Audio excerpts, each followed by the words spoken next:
Let's head back to the voicemail of Truth and Reason. Hey, Dave, young Browns fan here, and all I keep hearing is next year, next year, next year. And my dad, who's in his mid-60s now, says that when he was my age, he would always say he can't wait for next year. So I went back and watched all of the fumble, the drive, and what happened in the 2020 playoffs again. And it does seem like we're cursed at times. So I was just wondering, what's different about this team that makes next year a real Super Bowl possibility versus what we had in the 80s and 90s? Thanks a lot. Love your show. As always, appreciate all the voicemails.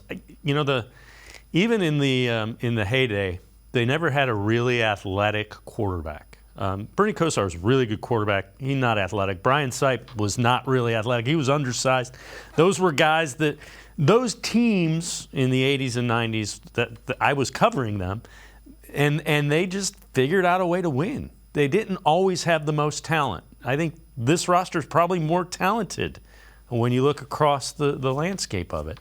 But they found a way to win, and this team seems to find a way to lose. That's a fairly good assessment of it. I would say Deshaun Watson was the last player that was pictured there while the voicemail is going on. He is the reason why you should have hope. And I know that's a tough sell right now after what we've seen from him this year. It hasn't been what I think anybody really truly wanted. But give him more time in this offense, more communication, more chemistry with his receivers. He is a difference-making quarterback. I've seen it firsthand. I covered him in Houston. He took a group that was, they won a playoff game with Brock Osweiler and then got smoked, or almost won a playoff game with Brock Osweiler, I should say, behind a terrible offensive line. And he went in and he transcended all that. Look, that's a team that was one quarter away from knocking the Chiefs out in the divisional round in the year that the Chiefs won the playoffs, the Super Bowl. Deshaun is the reason why you would have hope.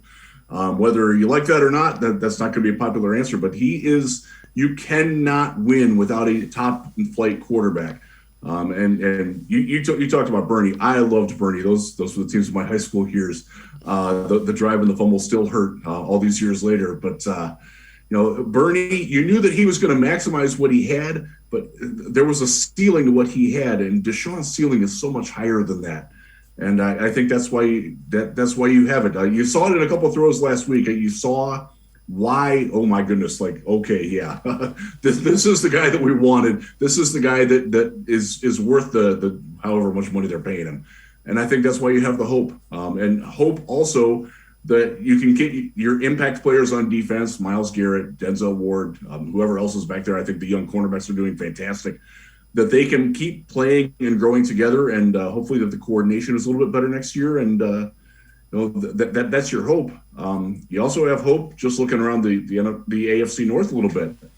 Where's Pittsburgh at? Cincinnati is obviously dang good. They're not going away.